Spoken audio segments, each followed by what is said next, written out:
Hey, what's going on, everybody? This is Tyrone back with Tech Life. And this morning, AT&T released its second quarter numbers, and they're good. They're really solid, really strong growth.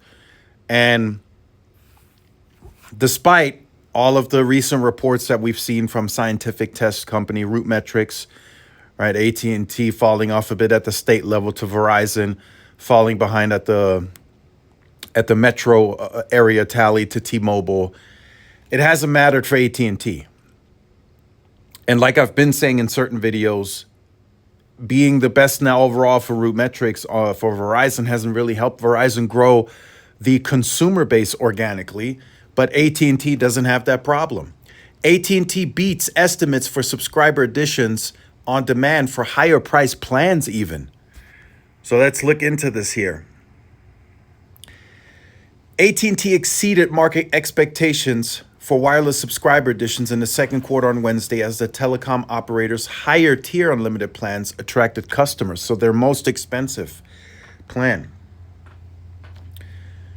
The company added 419,000 monthly bill-paying wireless phone subscribers compared with the expectations of 284,000. So they beat the expectations and they grew a little over 400,000. That's a good number for them to be at. Very solid number there. But another number that I want to look at, which is even crazier, that has also helped AT&T retain customers better than rivals. So they're priced a bit lower than the competition. That apparently, according to Reuters, that helps the budget-conscious customer, right, look more towards AT&T. So AT&T retains customers better than rivals with its postpaid churn. The number of people disconnecting from a company's service coming at 0.70%, the second lowest reported for a second quarter. That's insane. That's lower than what they reported in the first quarter. AT&T reported 0.72% in the first quarter. So customers are staying with AT&T. They ain't leaving. Verizon just reported 0.85%.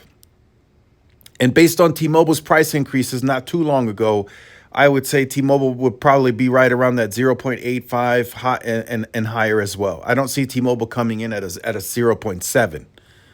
So very interesting, right? We have to kind of unpack that and pick that apart, right? Look at where AT&T is on the network, right? They're still in the middle of scaling the mid-band. So they're behind on that. The C-RAN deployment for densification is just really ramping up now. They rank the lowest on the Metro tally overall on all the awards now on Root Metrics Scientific. On most of the crowdsourced, AT&T is on 5G is slowest, right? They're the slowest on the 5G portion. They don't offer any huge value perks on the unlimited plans, yet they bring the lowest churn in the industry. I'm going to say it now. I know T-Mobile's reporting on the 31st, but I'm confident that AT&T will have the lowest churn in the industry for the second straight quarter. Let me point that out. They beat estimates. They didn't just beat it. They beat it by quite a good number, right? They were supposed to come in at 284,000, and they grew to 419,000. And I will also point out demand for highest or higher price plans. So their highest tier, that's what people are demanding. And it has none of the perks that Verizon and T-Mobile offer. Verizon more so the value of the perk because they don't offer it for free anymore. And then T-Mobile offers you, and we'll see T-Mobile's earnings July 31st, but T-Mobile offers you Hulu now, Apple TV Plus, Netflix,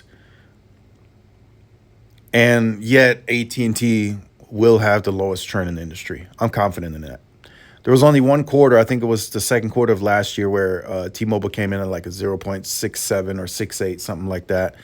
But they've since raised pricing. They got higher price plans in the market, so their churn is very likely to be higher than AT&T's. I'm confident. We already saw Verizon. They reported 0.85, so AT&T will have the lowest churn in the industry. So this is going to be interesting. I'm going to jump on the earnings call for AT&T. Just wanted to share this with you guys. Huge success. I didn't go over the financials, but I'm positive I can just throw this in there. The financials will be good. They got the fiber asset that has huge ARPU. They're growing on wireless organically, so that's going to lead to, right? They had some pricing action, very little. So the mix of the organic growth and the little bit of pricing increase will help them grow service revenue. They don't just have to rely on 100% price increases like Verizon. So that helps, right? That helps give peace of mind, right? If AT&T can continue growing organically like this, they don't have necessarily the need to raise pricing as, say, Verizon does. Verizon, they lost 8,000 consumers. They couldn't grow organically on the consumer, directly on the consumer side. So that's why in that video I stated very confidently they will raise pricing again, because that's the only way they can boost their service revenue. So let me know your thoughts in the comments. Like, share, subscribe, follow my social media outlets. This is Tyrone with Tech Live. See y'all in the next one. Peace.